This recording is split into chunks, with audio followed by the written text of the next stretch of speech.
My name is Lenja Slierendrecht and I work as program maker for Studium Generale, and me and my colleagues organize lectures like today on a broad variety of topics. But we also organize open stage nights, quizzes, movie nights and all such things that you just could have seen in the slideshow.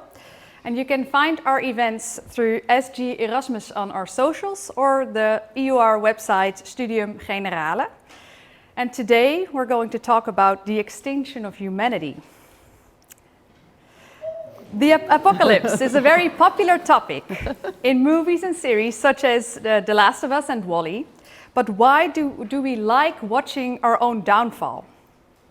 Is it because we are failing to turn the tide in real life? Isn't it time to face the fact that we as human beings have had our best time on Earth? We seem to be doing well with switching to solar and wind energy, recycling and clothing swaps, but is that enough? Today we will be listening to Lisa Doeland, who wrote the book Apocalypsophy, and I literally translate Apocalypsophy on the recycling, green growth and other dangerous fantasies. And she is a PhD candidate at the Radboud University in Nijmegen and a teacher here in Rotterdam at Erasmus University College. Her research and her mission are to face the things that we would rather not face. Give her a warm hand of applause, Dr. Lisa Doeland.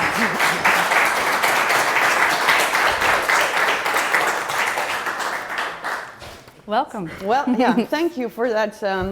I don't know. It's a welcoming introduction. And when you mentioned the word mission, I thought, what she's going to come up with now. Do I have a mission? But indeed, looking at things we'd rather not see. I don't know, the dark side. I don't know. I can live with that as a mission. So I don't have headphones because there was disturbance on the line, but I hope you can hear me properly. Yeah, it's not that big a lecture hall. Yeah, so I'm very happy to have been invited here to talk about my book, also because I'm new as a lecturer here at the University College. Yeah, so I would like to tell you a bit more about that book, about the apocalypse, about philosophy, about how and why we should combine the two. I'm sorry, you have to use the it's laptop. the other one. Yeah. Okay, good. Okay. So first, I had been struggling for quite a while to think of struggling with deciding on a title. Also because drawing on philosophy, connecting that to the apocalypse, it's quite something, no? It's a neologism like apocalypsophy. Also because if you connect to the apocalypse, you're connecting to all the movies. They come crashing in, books maybe even, or The Road, for example, both a movie and a book. Should you connect to that? So why not speak, for example, about collapsophy? Just as well a difficult word to pronounce, although by now I can, at least in Dutch, apocalypsophy works in English as well. I can pronounce it properly. So both difficult words, but I decided to do it nonetheless because I wanted perhaps kind of to reel people in, to draw attention, because if you're talking about the apocalypse, you get the attention of people, but also because I think it's fitting. One of the reasons for that is that of old, philosophy has been concerned with the question about death, mortality, dealing with immortality. We already find that in Plato, Socrates, who argues that in the end, philosophy is about dealing with death, dealing with mortality. And this is, of course, something that we have always done, but we are living now in times of extinction. So there's a lot of extinction going on already, not humans yet. So in times of extinction, philosophy should not just be concerned with questions about death and mortality, but also questions concerning extinction and dying out. So not just dying, but dying out, which are questions that are in line with one another, but not really the same question. Because if I deal with my own death, with individual death, this is something, first of all, that I do on my own. So I'm dealing with the fact or the strange realization that can never be a proper realization, I would say, that at one point I will not be there anymore. I will have died. But then, at least, or especially perhaps when you have children, there is the comfort that when you die, you will kind of live on in your children. They will remember you, at least. If you have accomplished yourself in society, perhaps in other ways you will be there still. So there is some kind of survival going on here. So you might die individually, but you will kind of live on anyway. In times of extinction, this changes, because this passing on from generation to generation, or this living on in writing, in memory, it is in danger of disappearing as well. So although dying and dying out are related, in dying out, this passing on of generation onto generation, that's what's at stake. So you won't have the comfort of the knowledge that in some way you will live on. So this is one of the reasons why I chose this title. So, and in doing so, connecting the apocalypse to philosophy. That's one of the reasons. Another reason is that the word apocalypse, the Greek word from the Greek word apokalyptein, means revelation. We know this, of course, from the final Bible book, the book of Revelation. And in this book, the apocalypse is some kind of so literally lifting of the veil, with a clear before and a clear after, a clear distinction between those who are right or good, those who are wrong or have been evil. And although I would say that thinking in terms of apocalypses as offering a clear before and after, wrong, right, is indeed problematic. I will tend to that in a bit more detail later.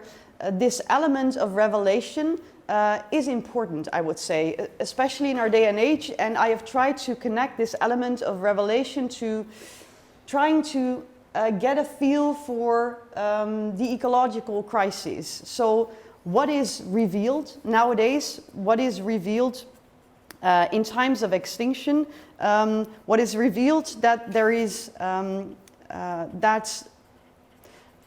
let's call it, I don't know, extractivism, capitalism is furthering, having us delve ever deeper into extinction. So I wanted to hold on to this element of revelation, so to the idea that there is something that you would try to develop an eye for.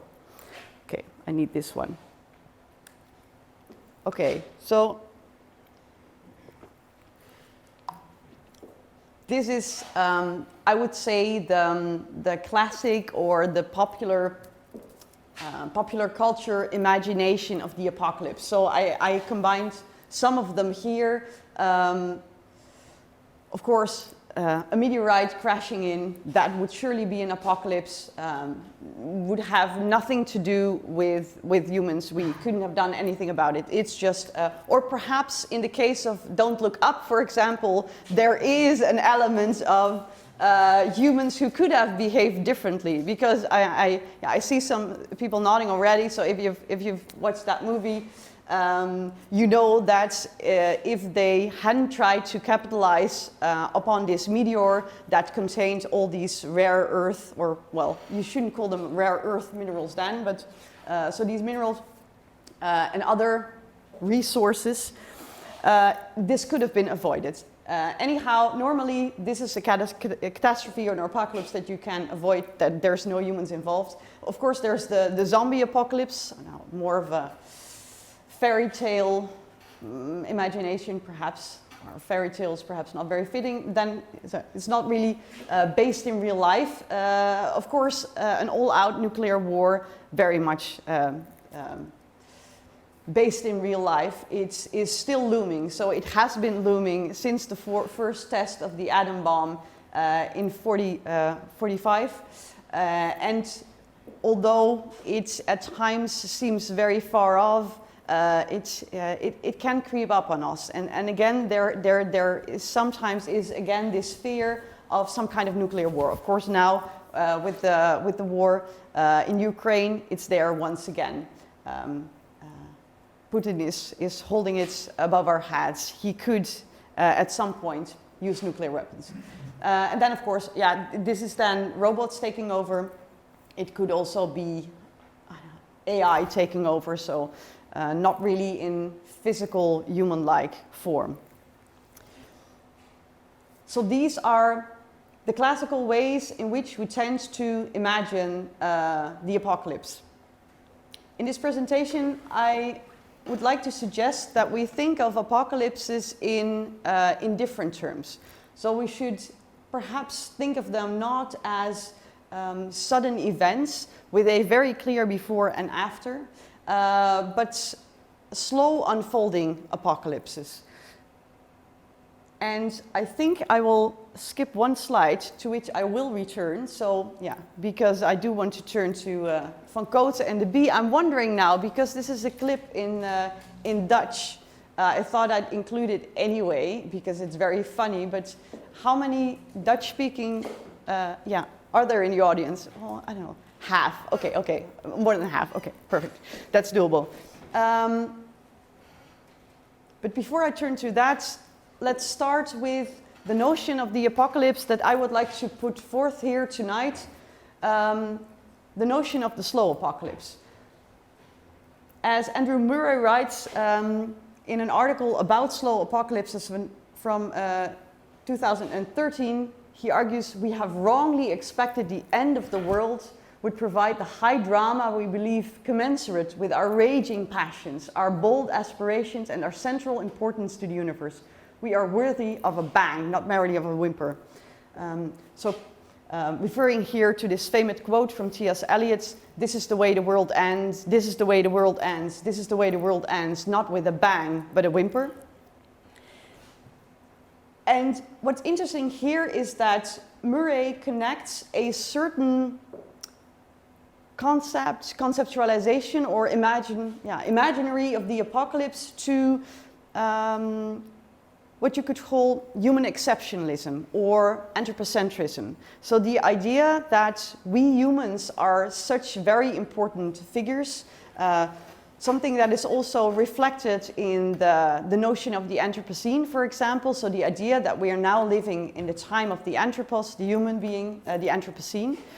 And what he argues here is that we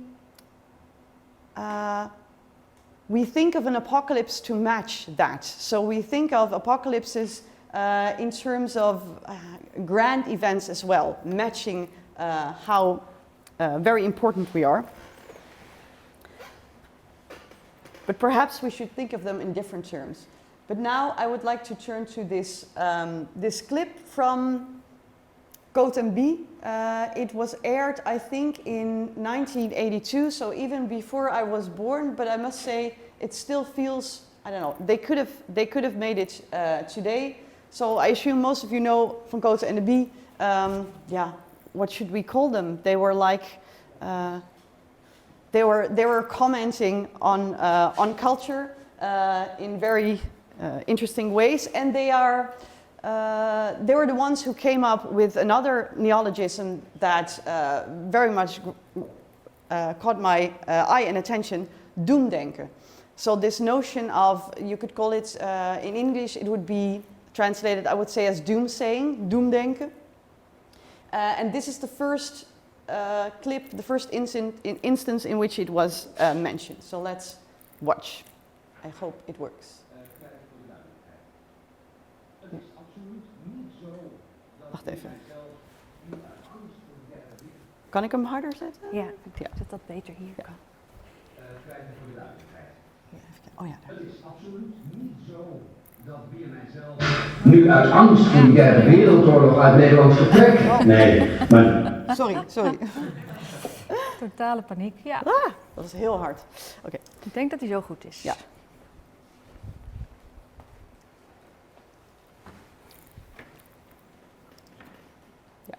Kwijt voor de duidelijkheid. Het is absoluut niet zo dat Bier mijzelf nu uit angst voor die derde wereldoorlog uit Nederland vertrekt. Nee, maar dat wij in Nieuw-Zeeland natuurlijk prima zitten tijdens jullie derde wereldoorlog is natuurlijk meegenomen. Maar wij vertrekken omdat we er niet meer tegen kunnen. Tegen dat wurgende, verstikkende doemdenken. Tegen al die columns en kritieken en waarschuwingen en stukken waarin alsmaar weer wordt verteld dat de totale catastrofe voor de deur staat. Er is in Nederland een belachelijke, onuitstaanbare ondergangsstem aan het ontstaan. Een half jaar geleden durfde niemand nog de term derde wereldoorlog hardop te gebruiken. Dat was net zo taboe als het woord kanker 10 jaar terug of 5 jaar geleden misschien het begrip zelfmoord. Maar nu, als je dat doemdenken niet tot basis maakt van je hele doen en laten en van heel je wereldbeschouwing, dan kun je de zaak beter schudden, Bie. Want dan tel je niet meer mee. Dan word je niet serieus genomen, want dan heb je oogkleppen op. En ik noem het wel eens, Bie, dat we geraakt zijn in de spiraal van de aangehaalde broekriem minder. De totale apocalypsitis grijpt om zich heen. Ja, het is werkelijk overdonderend. Bijvoorbeeld, de Haagse Post van deze week. De Haagse Post van deze De week. column van Weel Brugsma heet Het laatste rondje. En hij eindigt met deze zin. Het wordt helaas ook buitengewoon duidelijk dat nog een rondje macro-potverteren door het Westen maar 2 uitkomsten kan hebben: sociale chaos of de derde wereldoorlog. Hartstikke. Anton Constans in de nieuwe linie. Een ander aspect van de derde wereldoorlog. Hoe redden we straks onze kunstschatten? In de nieuwsnet van deze week wordt gemeld dat West-Berlijners al aan het hamsteren zijn. En Peter Hofstede bericht in zijn column dat de BBC al een televisierampenpakket klaar heeft voor als de derde wereldoorlog uitbreekt en vraagt zich af of dat in Nederland ook niet zou moeten. Sterven met de Mountie. De NRC Handelsblad van gisteravond, de pagina van doemdenker Wim Keizer. Het zal allemaal heel onverwacht gebeuren. Daarop zegt professor Nagel, de dood heeft zijn hand al aan de deur klink. En Weel Brugsma, dezelfde weer. Het doeltreffendst is Siankali. Wat willen ze daar nou toch mee bereiken? Dat begrijp ik dus ook niet. Moeten we worden wakker geschud? Ja, dat waren we toch al. Ja. Wat moeten we doen? Moeten we progressief stemmen in 1981? Dat doen we toch al, zeg ik. Moeten we nog meer energiebesparende maatregelen gaan nemen met 2 truien aan, een pilsje minder drinken? Ik begrijp het ook niet. In het handelsblad van de afgelopen week was ook een speciale bijlage. Wat doen ze er zelf aan over energiebesparing? En daarin zegt Brugsma, want die vlindert ook wel wat heen en weer, die zegt dan dat hij ondanks die derde wereldoorlog, die nota bene zelf voorspelt, er toch over denkt om zijn huis te gaan isoleren. Wist jij trouwens niet dat mevrouw Liesbeth den Uyl regelmatig een emmer koud tapwater in de kamer zet, om dat water al enigszins voor te verwarmen, zodat ze, als ze thee zet of anderszins water wil gaan koken, minder gas verbruikt. Vind je lief, dan zie je voor je ook die emmer al 7 keer heeft omgeschopt. Maar wat zijn dit voor waarschuwingen aan ons? Wat moeten we daarmee? Wat is dit voor straf?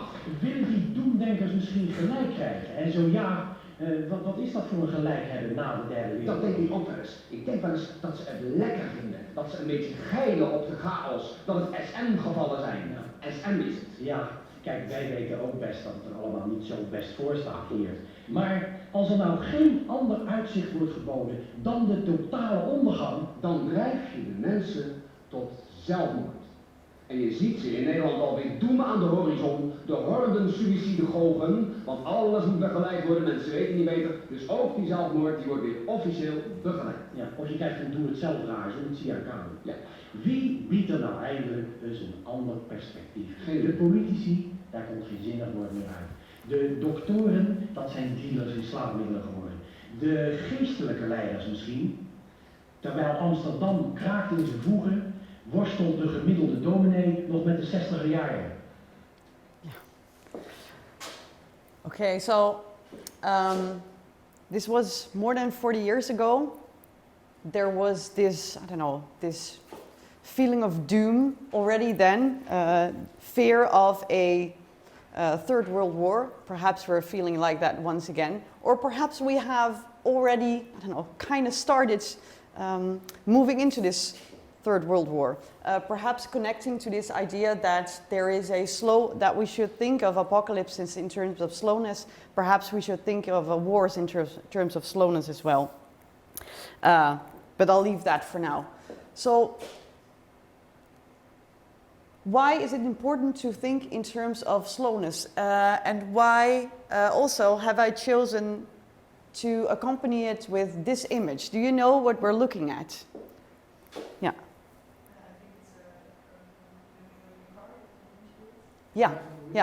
Yeah. So the windshields that when I was young and when we were on holiday traveling around Europe, this is what the windscreens sometimes looked like.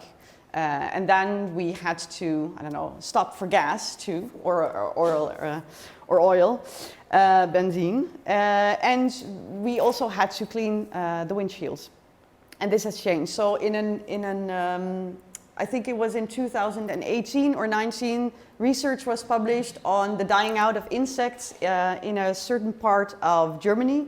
And the study showed that in the 40 years before then, 75% of all insects had gone. This stresses, for one, that these kinds of scientific research is very important. But I also realized, because this picture was used in some kind of media outlet to accompany this news, I realized that I could have seen it myself. I could have noticed that all the bugs had gone from the windshields, that we didn't have to clean it anymore like we did before. So it's a slow kind of apocalypse, not some kind of grand apocalypse, but more of a slow process that you need to develop a feel for, and tells you that in the end it's not something that will happen very sudden, like Kim van Cote and the Bee suggest. But so here it's up there.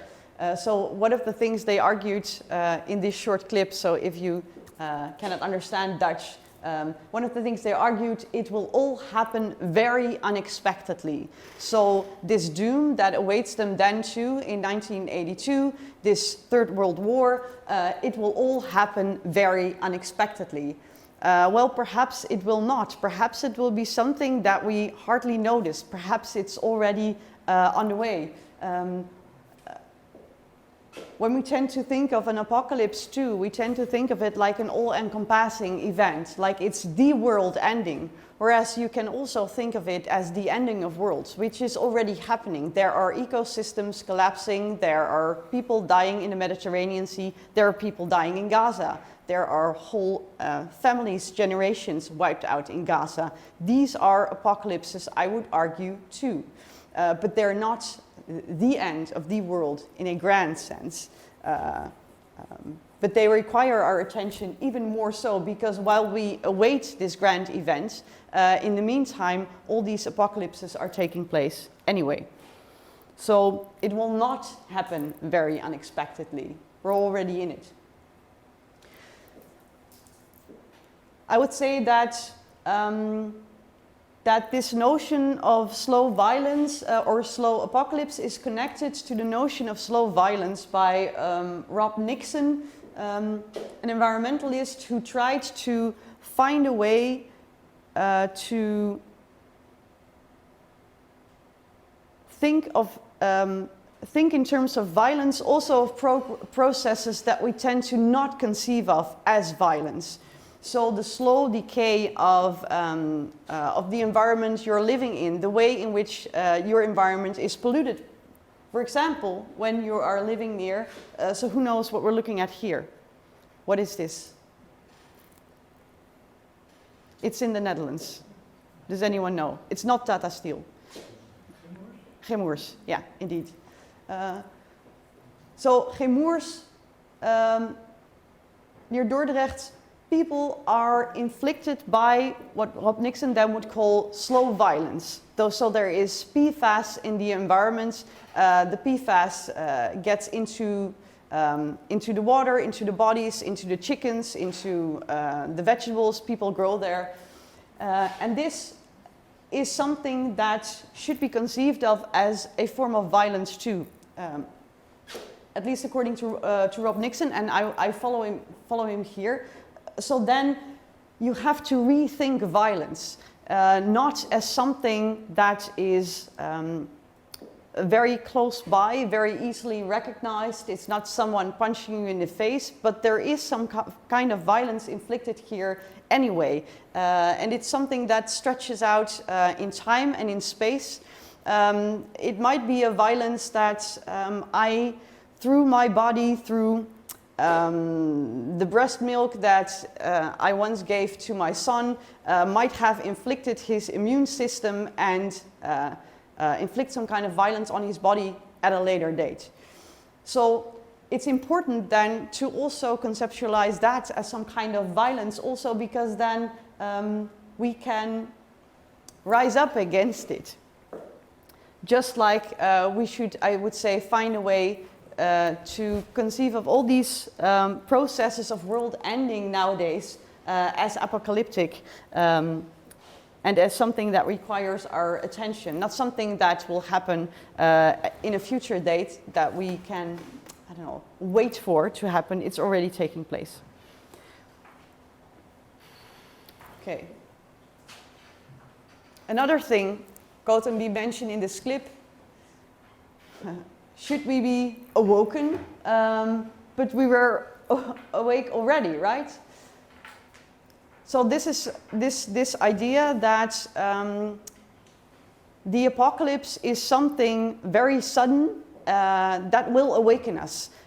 This is a problematic idea. So as Slavoj Žižek writes in a book from last year, we either freak out too early and disappear to spread empty panic, or we come to our senses when it's already too late. We solace ourselves with the thought that there is still time to act, and then all of a sudden we realize that there isn't. So this whole idea that we should wait for something to awaken us in time is quite problematic, because as Žižek argues here, either you're too early, people won't listen, people won't feel that something is going on already, or we think of in terms of it's already too late. So what I would say the whole point is here, also taking from Žižek, is that this whole thinking in terms of sleeping and awake, in terms of being too early or too late, is very problematic. So we should not think in terms of these dichotomies in the too early or too late, in terms of the dreaming and the awakening, but try and find a way in connecting to apocalypses already going on without these frames or beyond these frames. Okay. One of the ways to do this, I would say, is by latching on to a distinction that we don't have in the Dutch language and neither in the English language, between two different kinds of thinking about the future. So as Žižek explains in this book, you have two kinds of future, at least in French and then also in his own language. So you have the future that in French would be called the futur, which is a continuation of the present situation. So this future is what lies in wait if things go on like this. But then he argues, so in French you have a different kind of future, which is called the avenir, which is not connected to things going on like this, so a perpetuation of the status quo, and if things go on like this, this is the future that will lie in wait. There's just no other way, but this is the future of the avenir, the future of the to come, which allows for some kind of change, or perhaps a radical break with things going on like this, with the status quo. And as such, I would say that connecting to this ongoing process of extinction that we're in right now, especially tied also to the idea that there seems to be nothing we can do. So I'd like to remind you here of this famous quote by Frederick Jameson that is taken on by many others after him. We can more easily imagine the end of the world than the end of capitalism. Yeah, so we kind of feel like there is no alternative. We feel powerless against this unfolding of history, against a future that we feel is inevitable, that lies in wait nonetheless. And this is this future. So this is the future future. But the trick then is to try and move beyond that idea that there is just no alternative, that there is just this slow process into extinction. There is this possibility of some kind of discontinuity, of some kind of break. And I would say this needn't be a radical break. So in this distinction between future and avenir, I think this hope for a radical break that would also be some kind of revelation might get in the way. But I would say it's important to be in the lookouts of alternatives that they're already there. So when we try to, the question that you get when you argue against this ongoing process of extractive capitalism is, but what is your alternative? What is another economic system that could work for everyone throughout the world? I think this is quite problematic and misleading. I don't think we should wait for some kind of radical break that will be a radical break for all, and then we get into some kind of new system and then we're there. I would say this avenir is consists of various alternatives, so various futures that already lie in wait. So it's not even that we have to go look for them or think of them ourselves. There are already loads of alternatives there. We just need to, nourish them, latch onto them, and do away with this idea of futur and embrace this notion of avenir. But then,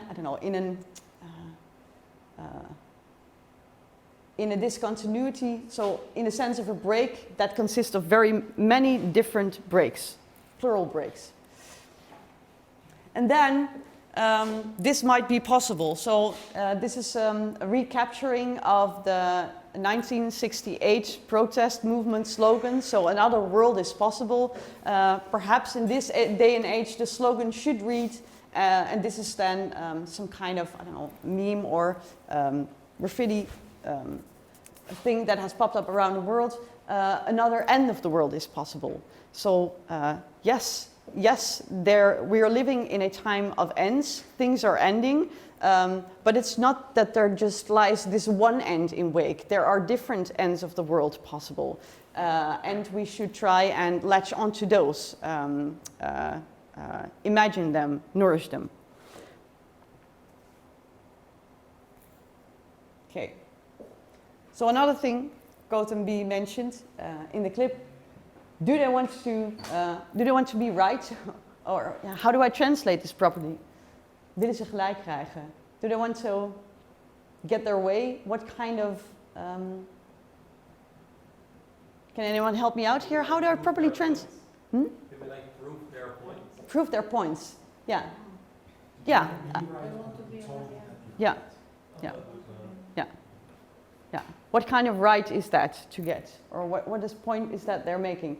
So the thing with doomsaying is, of course, that there is some kind of, it's in a way prophetic. So you try and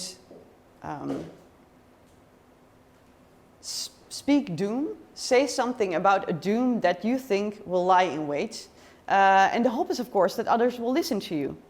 And if they actually do, like for example in the story of Noah in the Bible with the ark, who was kind of a prophet of doom as well, who walked into the streets, dressed in mourning attire, wanting people to ask him, why are you mourning? What has happened? Who is dead? And then he asked, well, I am mourning because the day after tomorrow, there will be no one left to mourn, not even the dead. So I am mourning today because the day after tomorrow, it will be too late. And of course, what Noah wanted was that people listen to him. And of course, in the Bible, he is listened to. And there's a carpenter who argues, let me build you an ark. And then there is this ark. And when the flood comes, there's an ark, the animals can get on. So in a way, his prophecy does not come true. Because people are saved anyway. So this is what Dupuy calls the paradox of doomsaying. So you have to really believe that things will not turn out all right, convince others of it to act in a certain way, and only then, only if we all are convinced that something will happen, will it be possible that it will not happen. Yeah. Okay. Another interesting quote. So you might notice by now that I'm kind of arguing against Cote So they have a certain concept of doomsaying that is connected to it being a sudden event, it being concerned with having to awakening, wanting to get your way. And then here the final one, and then I'll let go of Code and B. They argue, what if the only thing that's offered to you is, I don't know, the total annihilation or deluge? Then you will drive people to suicide, right? This is one of the things they mentioned. And I would like to take this as a starting point for thinking differently about hope, about despair. And here I follow Jem Bendel, who suggests some kind of third way in between hope and despair. So he, in a blog post, he wrote, in my recent talk to a cultural festival in Amsterdam, I cited the Buddha, saying that there are three kinds of people in the world. There is one that is hopeful, another who is hopeless, and another who has done away with hope to instead focus on being fully attentive, kind, and wise in the present situation. So we should not get lost in hope. It might be idle hope, nor in despair, because things might turn out all right. We should instead, I don't know, kind of let go of both of them and focus on what's happening in the present situation. So this is a different kind of position. So in between, you could argue a utopian position and a dystopian position. There is another kind of position possible, a position that Rupert Reed calls Trutopia. But we'll get to the Trutopia later on. And I would like to connect this idea here, so hope, despair, and this third position to three figures that we can think with. So I'm drawing here on Donna Haraway, who has an idea about, who has many ideas about the importance of the figures we use in stories, but in philosophy as well. So she always argues, so which kind of concepts do we use? Which kinds of stories do we tell? And then also, which kinds of figures do we use? Because they open up different ways of seeing and thinking and connecting to the world. So here I'm presenting two figures that are, I would say, kind of classical figures also in the debate regarding the ecological crisis. And then I would like to suggest a third figure to it. So let's turn to him anyway. So aside from the wizard and the prophet, we have the rag picker. Yeah, which is a different kind of figure. But first, so these two figures, these two positions that you can have in the debate. So it's a bit too much to say that this prophet really is a pessimist, but I would like to, I like to make these distinctions in these three distinctions So it's not really true to say that the prophet really is a pessimist. The prophet might be optimistic anyway, in a way, but still I would like to present these figures also as, I don't know, caricatures maybe, but caricatures that do have, that you can perhaps connect with, that we can find in ways in which people engage with the ecological crisis. So then first, this figure of the wizard. Is there anyone that you think of now when you think of a wizard in this day and age? Yeah, of course. Yeah. Yeah. So how is he a wizard? He's gonna solve the world. Yeah.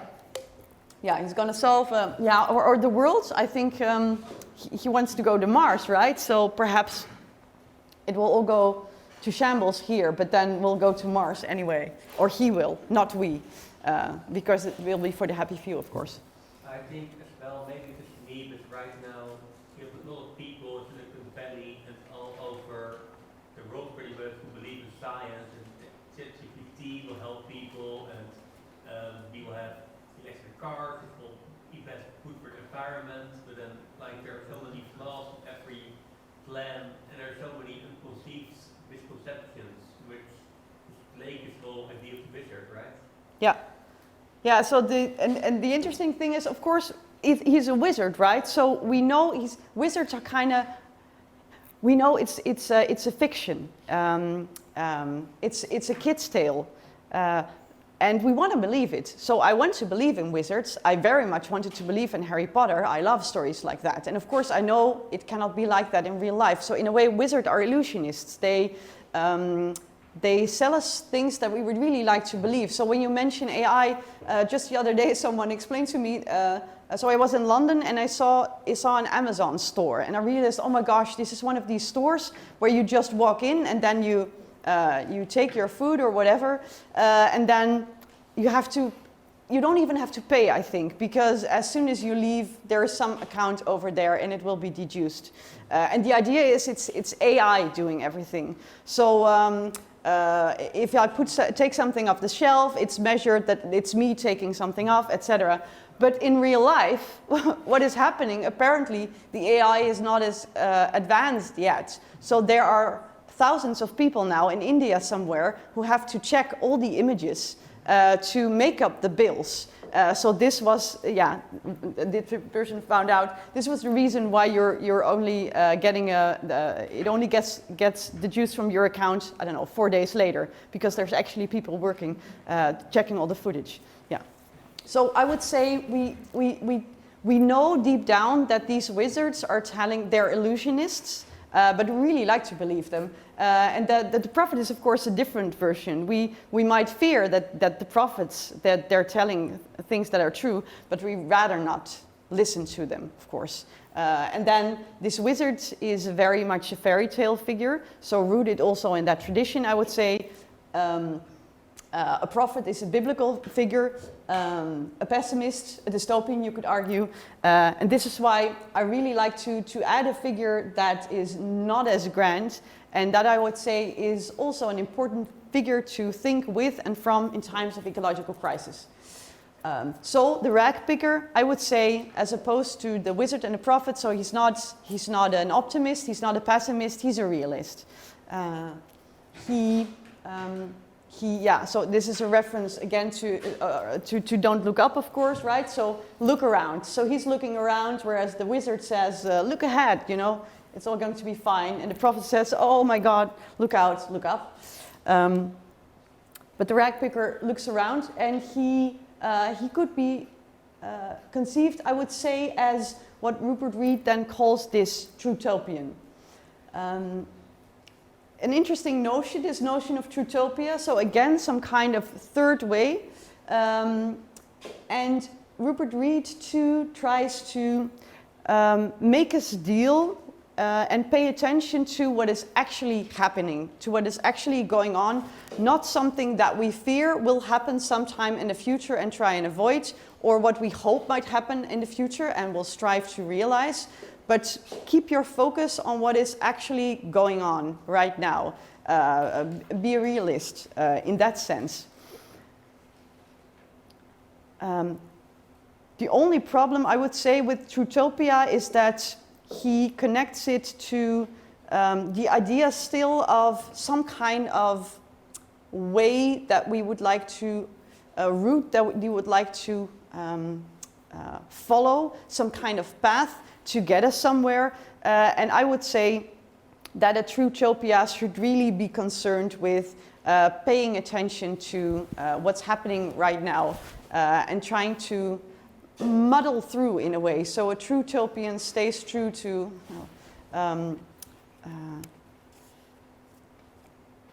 what is going on here and now, and tries to make the most of it. So as opposed to these other two figures who are connected to tomorrow's world, who try and look ahead, the rag picker does not try to look ahead that much. And now you see I have too many slides because it's already 19 past. Okay, what do I want to say about this? Yeah, so one more thing about this rag picker. This is a figure that I found in the work of the German philosopher Walter Benjamin, and it is of course it's a marginal figure. You can actually see it. So this is a rag picker, Le Chiffonnier, actually from the 19th century. The 19th century, about which Walter Benjamin wrote his magnum opus that was never finalized, fitting, I would say, called the Passagenwerk, the Arcades Project. And in this Arcades Project, this figure of the rag picker makes an appearance at certain points.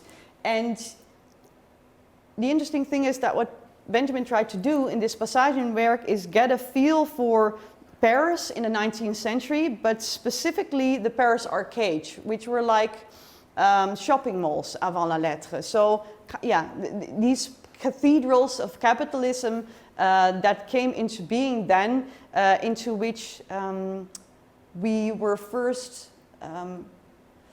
enticed with all these commodities that we could buy, with the newness of them. And in this glittering pastel cathedral of consumerism, there was also, Benjamin argues, these other figures, like the rag picker figure, kind of living in the margins, kind of living in the ruins of capitalism, as anthropologist Annette Singh would say. So I would argue too that in engaging with the ecological crisis, we should engage with the ruins of capitalism. So not thinking in terms of a grand new vision for our world, but trying to deal with the ruinous world that we already have and try and make the best of that. And I think this figure of the rag picker can open up this line of thought.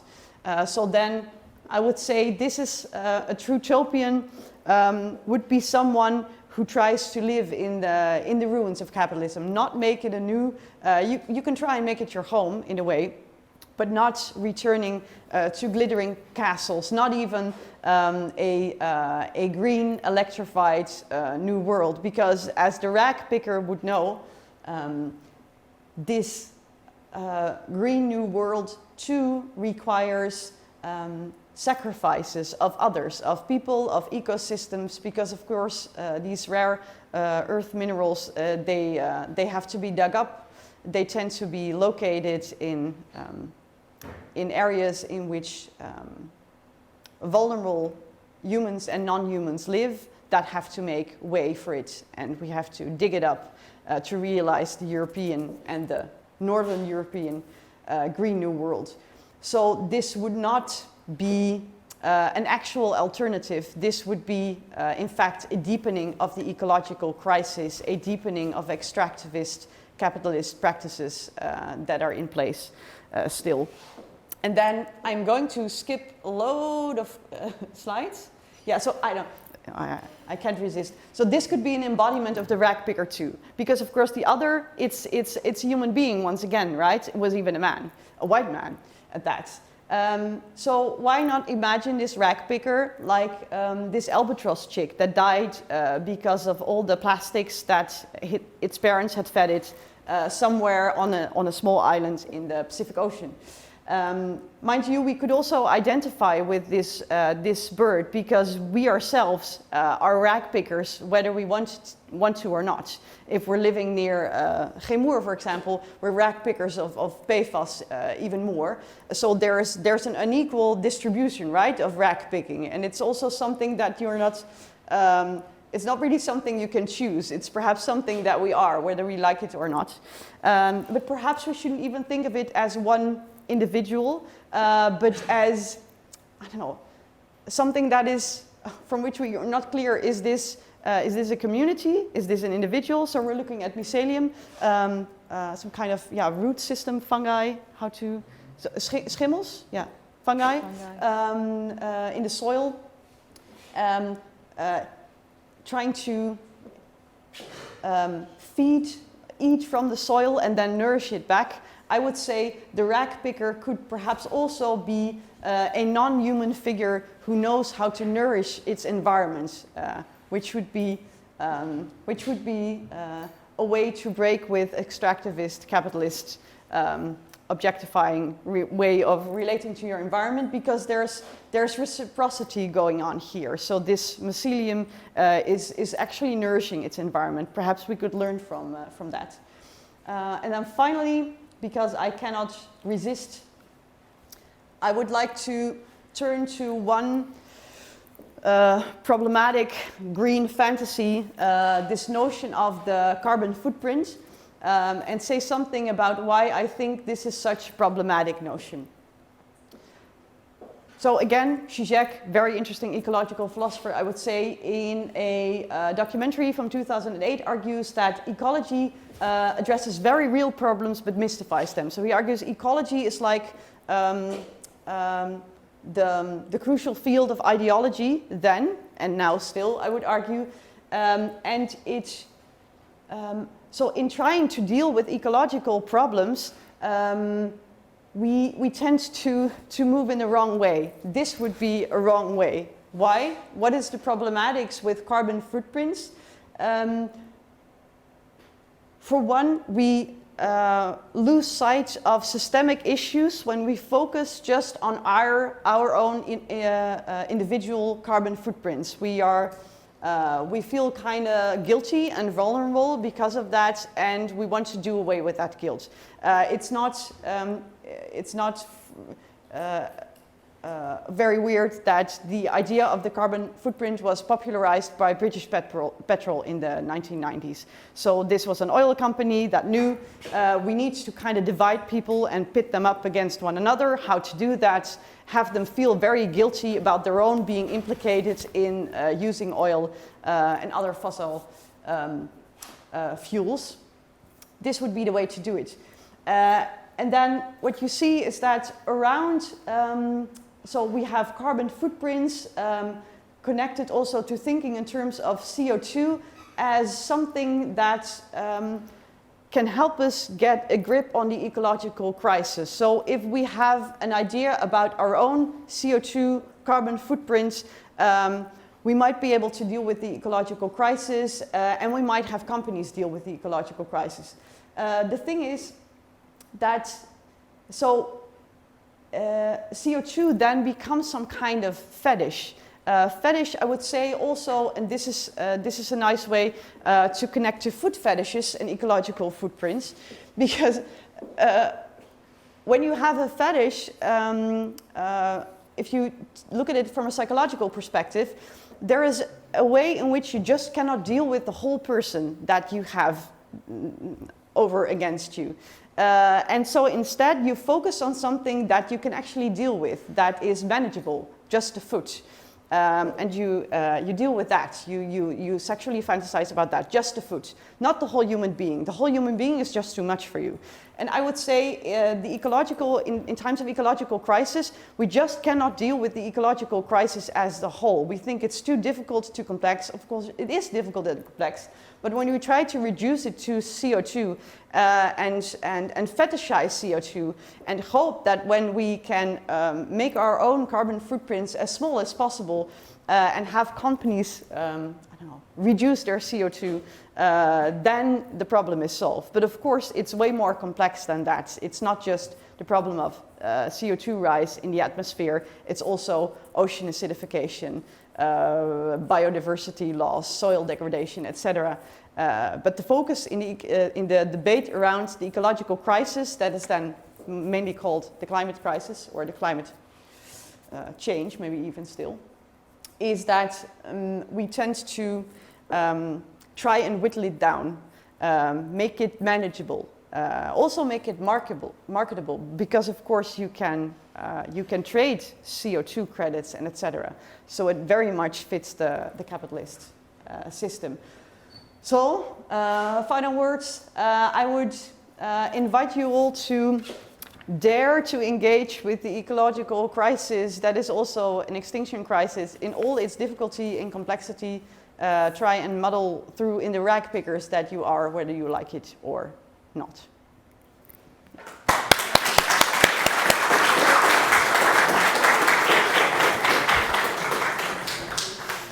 Thank you very much, Lisa Doeland. You made clear here with this carbon footprint idea to step away from that it's not something that we can focus on an individual level. Yeah. But how can we start making that systematic change?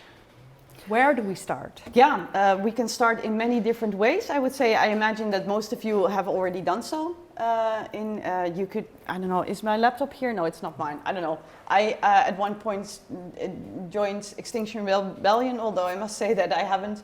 I've been focusing more on finishing my PhD. So, yeah, feeling guilty about that, of course, very much so.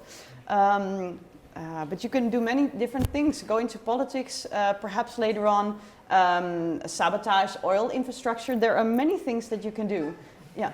Write books about sabotage, about infrastructure, and then have people fantasize about that. Yeah, you can make movies about it. That was a very interesting movie about blowing up pipelines. It was like a recipe for doing it, and it felt like I shouldn't be watching it. And then I felt this is a very good documentary. It's yeah. Well, that's already a good take-home message. Yeah. Are there any questions from the audience, maybe? Yeah, sure. Well, thanks a lot for the presentation. I thought it was really interesting. I have sort of 2 points, which I think could be interesting. So on one level, don't you think that this sort of concept stretching of the apocalypse is actually quite dangerous, or it could be quite dangerous, in the sense that if the apocalypse becomes a personalized or a limited event, insofar as we can speak as the personal or the community apocalypse, or with reference to the time dimension, we can talk about the slow apocalypse. Then the entire idea of the apocalypse as a concept, it becomes unworkable in the sense that it contains, I think, too many aspects, or at least it runs the risk of doing so. I hear what you're saying. Then again, but what would we use the term for then? So I'm thinking now also of one of the other title of your book, the Collapsophy. You call it Collapsophy. It would make more sense in the sense that the apocalypse is a sort of a teleological event. It's set to happen whether we like it or not. Yeah. Meanwhile, the collapse, I think it evokes a much more systemic, human sort of cause. Yeah. Now, perhaps I just agree with you. So how does this book come about? Of course, you need to say it, so it's all right. Yeah. I'll say it. And the thing is, I realized about 5 years ago that when I tried to think about the ecological crisis, apocalyptic imaginaries or fantasies popped up immediately. So then I was intrigued by that, and I had the opportunity to do a course, to organize a course somewhere. And then I thought apocalypse would be a great theme for an interdisciplinary course. That would be interesting, loads of interesting guest lecturers.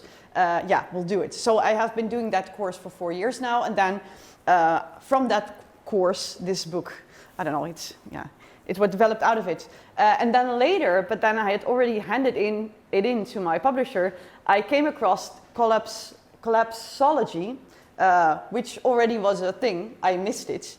And then I realized that also this idea that the collapse is something that you have to learn to live, it might be even better conceptually. And I even feel it when I start a lecture like this one tonight and I start explaining this connection between the apocalypse and philosophy, that there is always some discomfort. I feel like I'm unsure about it. Is this, I don't know, is this the right way to phrase it? So perhaps you are right and you latched onto that. Yeah. No, and if I can abuse the time a bit longer, this fits to my second point, which is, I think it's really harrowing, this idea of the rag picker. I mean, it's really sort of a counter-revolutionary idea. So the idea is that the world is as we look at it, and there is no alternative. And you have just to sort of live with it in this sort of semi-Darwinian nightmare in which only the most adaptable rag picker can survive. And I think this is actually a sort of, or at least sort of like a kind of, really a realist, but in the sort of in the liberal IR theory of the senses, you know what I mean? It's sort of a very matter-of-factly approach to personal ethics. Okay. Well, I do hope there could be more to this rag picker than that. I do hope this is, I don't know, it's a figure that I'd like to think from and live with for a longer time, and it would very much fit the collapse version as well. Rag pickers would live in that world. Do you identify as a rag picker or a prophet, or? I used to identify as a prophet, but then I felt there were certain that this is why I came up with the figure, because it felt too limiting, and also because I feel like the prophet too, like he would like, or she would like to, or they would like to find some kind of outside position, some bird's eye view, and then they can decide. This is the way in which things are going to be developing, which is a problematic way. We have to intervene or warn people. But it's still quite teleological and linear. Yeah, and I did feel quite comfortable. I think the ecological crisis is a crisis that tells us this whole thinking in terms of teleology and linearity, it's a problem. So then I would say the figure of the rag picker also ties to a different kind of temporality. Not so much circular, but I don't know, a weird kind of temporality, which I think we are indeed living in. I don't know, all these times, time, not so much time scales, but the time of plastics is a very different time than the time of human flesh or the time of soil, for example. Yeah, and I would say that this figure of the rag picker also ties into to that. Yeah.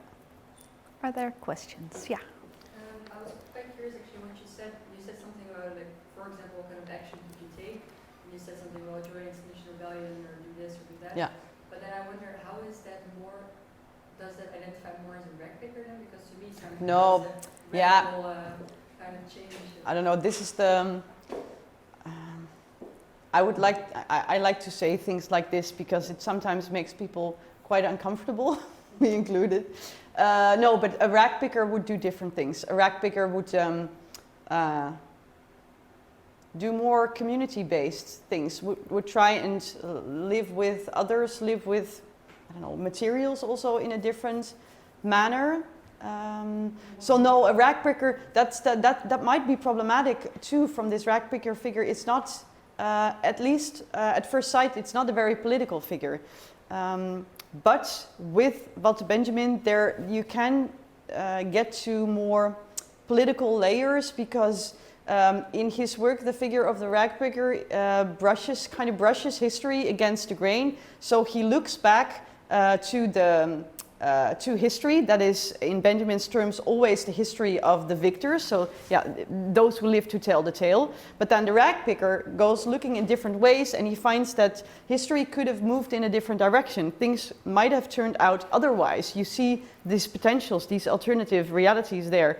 And the rag picker is a figure who can, I don't know, find them and kind of open them up for us to see. And then we realize mainly that things in the present could be different, because that is of course what he has to say, that this whole idea that history just unfolds in a certain manner and that there's nothing we can do about it, that's a problematic ideology that he can help us move away from. Someone who chooses their own path instead of fitting into boxes, in a way. Yeah, kind of fitting the I don't know, the hegemonic ideology of the day. So the idea that there's just no alternative to capitalism, the Jameson thing. I saw another question right there. Yeah, I just wanted to bring the attention back to the way in society that we problem solve big complex problems like these is that things get put on the agenda first, and you try to measure stuff, and then based on targets that you create on those measurements, we try to solve them. Could it be that the wizard, the prophet, and the rat picker are just different archetypes needed in different phases of the solution? If you're still in the phase in which you're trying to get things on the agenda, nothing motivates people more than apocalyptic, like No, wizards. Isn't it wizards mainly? Because is it really fear that mobilizes us? In current society, I gotta say, it's one of the most effective low-cost solutions of trying to motivate people. It's not the most durable one, maybe not even the most ethical one, but it seems to work on a very primal level, so you get to have quite a wide reach. And once you're done putting things on the agenda, then you kind of need to give people something to hold on to, because otherwise it's just doomsday thinking. So that's how you get to the green movement and suddenly only caring about CO2, being like, oh, if we just build enough electric cars, that'll be fine. So what do you see? Do you see all of these three archetypes as being needed, or do you want the rat picker to replace the other two? I know I would lean towards we need all three of them. So there sometimes is room for wizards, and there certainly is room for prophets. But we need this rat picker figure too. It was just something I was missing in the. Also, as a way to understand what's happening in our dealing with the ecological crisis, because these people dealing with the ecological crisis from a rat picker perspective, they're already there. They're not very many. I would like there to be more. And I would say they are an important antidote to the many wizards around. Yeah, I would say the wizards are dominating. And I get it, because they still sell great stories, and we would love to believe it. With the electric cars too, it's like you can have your cake and eat it too. I can keep on driving as long as I'm rich enough, of course, because otherwise I cannot afford a Tesla or even a normal electric car. I really wouldn't want to, but yeah, you get the gist. And in the meantime, we have loads and loads of electric bikes already in, I don't know, some kind of bike cemeteries, and then we will have all these electric cars in electric car cemeteries. It's like and the rag picker would know that, and the wizard is like, no, we can, I don't know, we will fix this. We have loads of waste now, but it's not waste really. It's a resource in the making or in the waiting. So we'll fix it later on. But in the end, loads of these waste, they're not fixed. They just stay there too. So can you be a rag picker and then still be part of a system, like capitalist system that is trying to solve this? So can you be a rag picker and then still make use of all of the structures and systems that are solving this, or is it always an outsider? Yeah, so perhaps in the end, I would say we need, I know, perhaps some wizard. I'm not really sure. I don't like to exclude, and especially because I connect here wizards to optimism. I think there's a need for optimism. I would say that I'd rather have many people working together as rag pickers in many different places, in many different ways, and doing away with that globalized, or trying to gnaw away at that globalized system, because I think it's a perfect system for fracking it all, because there's infrastructure. You can easily move things from one place to the next, so you can extract here and you can produce there and you can consume there. And this system, I would say, needs to be gnawed at. It needs to be, I don't know, slowed down. I don't see any solutions in more efficiency and a more efficient system. Yeah. There's another question I there. wonder, like, there are some groups like Extinction Rebellion, which makes like the whole, let's say, ideal or the whole thing you're working against, the extinction parts. And I'm wondering, how do you think of Extinction Rebellion related to the carbon footprint and the philosophy they hold, apocalypse? How do you view that in your philosophy? So one of the reasons I didn't join Extinction, I still feel that joining is a bit of a weird thing. Sometimes you're there. For a long time is because I was unsure, and I'm not good at identifying or becoming part of certain movements. I want to be sure that I can identify with everything, something along those lines.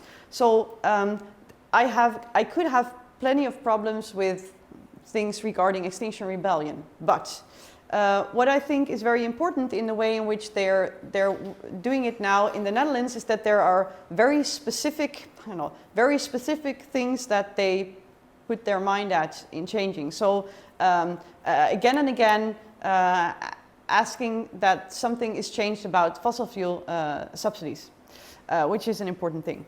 And so if it's just focusing on changing this specific thing, and that I can agree on. That's a good, that's an important thing to change.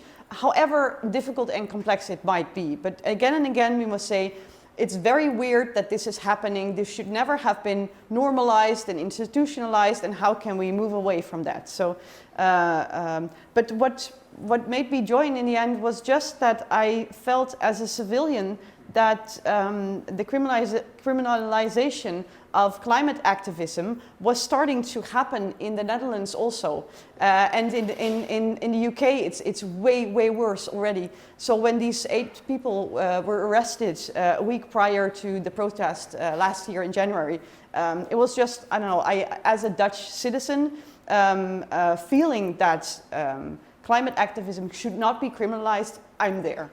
And then I was there more and more.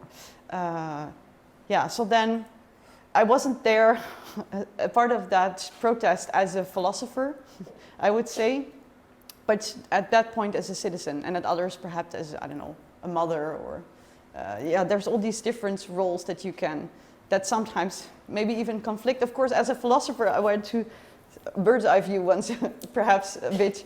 I want to stand over there and look what's going on. It's hard to be involved. Yeah. Different responsibilities, maybe. Yeah. There is another question. Well, it just ties to this because I had a conversation really interesting with Milieudefensie. And what they're actually doing is they're filing lawsuits against, for example, ING or Rabobank. And they're saying if you don't manage to live up to the Paris Climate Agreement, then they have now made it, the judge ruled this, that they have to pay 10% of their income as a boete. Yeah, a fine. Yeah. And that's actually doing something, because now, I mean, they've got that hanging over their heads. Yeah. So that's actually doing something, instead of preventing people from getting birth at a... Okay, along those lines. Yeah, I get it, but then again, I would say these are all important things. They should be part of the mix. It sounds a bit weird. But I'm very happy also that Benedict Fick, for example, is now suing the CEOs of the Chemour company in Dordrecht.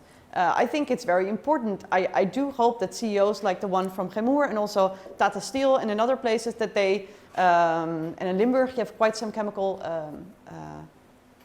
factories, that these people are becoming uncomfortable because they might be liable, criminally liable, for what their company has done. So I think that's very important. You all need them. This whole conversation is on this awkward hard line between what is effective and what is disruptive. And that ties into your own environment, right? Do I go out and be more disruptive, or do I want to be effective, or are those maybe the same things? Because for someone who is disruptive, they think that is more effective. Yeah. Yeah. I don't have a solution. Me neither. Yeah. Yeah, but it's interesting, no? Especially when where the ecological crisis is concerned, people really want answers. So I even had a lecture at Society for Psychoanalysis and Society. It was a lecture in which, so there was first a lecture part and then a very long Q&A. And the longer it took, I felt like people were getting annoyed because they weren't getting proper answers. It was like, so you're engaging with the climate crisis, you tell me what to do, so what's going on and what do I have to do? And then, but it was only afterwards when I was having a drink and finally, that I realized they're putting me in what in psychoanalysis is called the position of the master or the position of the big other. Yeah, so like there is someone, the subject supposed to know. Yeah. So tell us what's going on and what to do. So yes, no, I don't know either. I'm trying, I'm struggling. Yeah. Thank you. Welcome. It's in a way an overall frustration that we don't Yeah. know a solution. Yeah. Yeah. Are there any other questions? Yes, there is one. I was wondering on a more, I would say, psychological or philosophical level, do you know why we're so obsessed regarding the apocalypse? Because, for example, like you said, we can see that there's a slow degradation of the environment and stuff now, but we know that there's mentions of apocalypse, like you said, in the Bible or in Latin American civilizations. So why we love so much to think about our own end anyway? So as far as the biblical apocalypse is concerned, so one of the guest lecturers in that apocalypse course that I mentioned, he was a religious historian, and he explained that this apocalypticism, as certain storylines, these kinds of stories are of course connected to Judaism, and these were people that at the time had trouble. Had trouble in having, meaningful, not so much meaningful, but their lives were just awful. You had the Syrian Empire, I think, it was the Greeks, you had the Egyptians, and then there was another one, and they were always in between. So one of the readings of the 4 horsemen of the apocalypse that pop up in that story is that these are these 4 empires that were always crushing in on them. And he argued you could also read this book of Revelation as some kind of resistance literature. So they are promised something in the afterlife. So it's horrible in this life, but then we have the comfort of knowing that in the end we were the right people. Our suffering has meaning. We will have an afterlife in which all will be well. Finally, it's like some kind of revenge also. So revenge literature, maybe even. As far as the apocalypse in popular culture is concerned, I would say it's a way of there's a spectacle to it, of course. So you can feel like you're kind of dealing with stuff, but at a safe distance.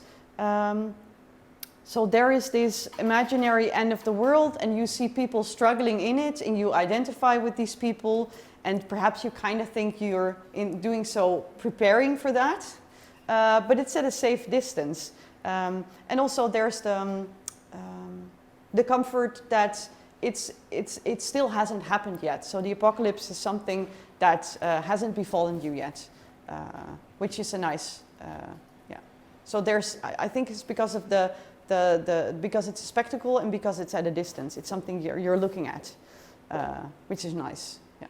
Do you think that when we lose that distance, when an apocalypse becomes more close to us, or more something that everyone believes in, that we won't be watching apocalyptic films and series No, anymore? we're busy doing other stuff. Yeah, saving the world. hopefully. Yeah, and also earlier there was this question about your question about am I not limiting or diminishing this concept of apocalypse or narrowing it too much? But I would say so the or stretching it, yeah. But I would say the Maya culture that disappeared because of the Spaniards coming, that was indeed some kind of apocalypse. Perhaps it went quite fast or slow, I'm not really sure, but it took a while, and it was not just the Spaniards with their literal violence, but it was also because of the diseases they brought over and that killed off. I think we think it's one of the big dying outs of humans in all of history. Like 50 million or something people are estimated to have died then, so that was quite something. And yeah, I would say that's apocalyptic, and I would say this is, yeah, we should use that term for that. We could use it for that. Yeah. Are there any? Genocide? I mean, the apocalypse is something like, and after the apocalypse, there is nothing else. If there is something after the apocalypse, then it's not really an apocalypse. I would like to. Yeah, but then we will just have one apocalypse, right? The heat death of the universe. That's the point. Yeah. Yeah. Are there any other questions, maybe? Yeah, in front. At the beginning of the lecture, you touched on that people cannot see beyond capitalism and consumerism. Do you have an idea on what's beyond, what would be beyond capitalism and consumerism? I think one of the reasons why we, perhaps I should just leave it at I, have such a hard time letting go is that I don't feel equipped or able. So I'm good at, I'm not really, I don't consume much. But in a way, this is something I can do. I can go to a shop and then I can buy clothing or food or whatever. This is something that I can do. But if I think of how should I make it myself?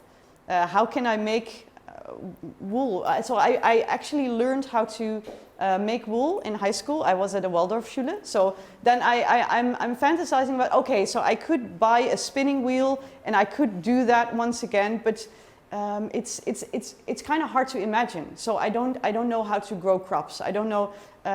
So I would say that one of the reasons is that we feel inequipped to do other stuff than buying stuff, producing. So earning money and then buying stuff that others made for us. And I think this is one of the reasons that it's so hard to let go of capitalism, because it's hard to imagine how to do it any other way, especially people living in cities, living city lives. And then the only option is then we're fearful, because if that whole system collapses, if our food and stuff is not distributed via this global infrastructure, then we don't know what to do. We feel inept. So what could work out? What could work? So at EUC, for example, there are students doing workshops in knitting and making clothing, etc. So I won't say this is the answer, but I imagine that when you feel more equipped to deal with your, I don't know, to make stuff yourself, or to find ways of nourishing your environment, not just extracting from it, and then very guiltily throwing stuff away, because you know, of course, things don't disappear when you put them in the trash can, but you do it anyway. I think that's an entryway, an entry point. Yeah. I guess until like 500 years ago, we didn't have consumerism. You bought something and you used it your entire life. Yeah. That's also not a really nice view of the future to go back 500 years or something. It will be different anyway. Yeah. So we won't go back.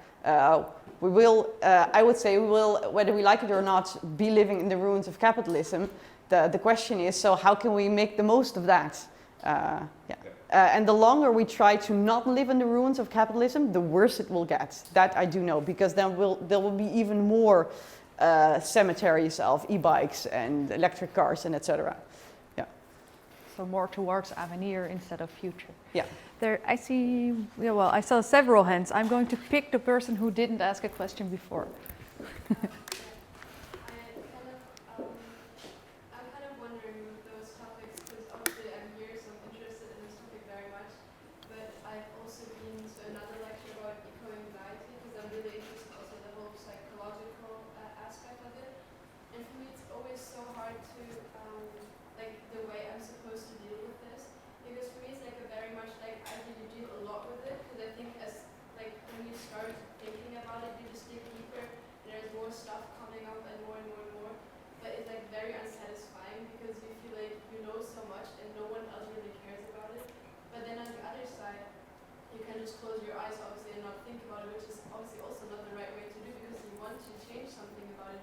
But for me, it's so hard if I go to the lecture like this, I would come out afterwards, I would be like, okay, I have to do stuff.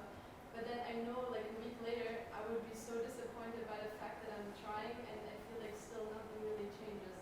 So I'm kind of always trying to figure out how to find a balance, like still live a life where I'm happy and I'm content and I can still, you know, not always think about the apocalypse happening, but, you know, also trying something, to kind of leave a mark behind, like to do something good for the earth.